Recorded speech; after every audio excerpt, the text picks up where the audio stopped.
طواف کعبۃ اللہ کی طرف قصداً سینہ یا پشت کرتے ہوئے طواف کرنا یہ درست نہیں ہے۔ اسی طرح اگر پورے طواف میں کبھی سینہ کبھی پشت کرتا ہوا گویا اس نے طواف کا حلیہ بگاڑ دیا ہے اور چوڑائی میں اس نے طواف کیا ہے،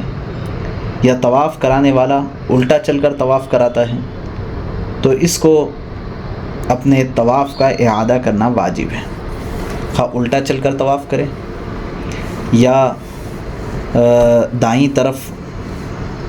کعبۃ اللہ کی طرف سینہ کر کے کرے یا پیٹھ کر کے کرے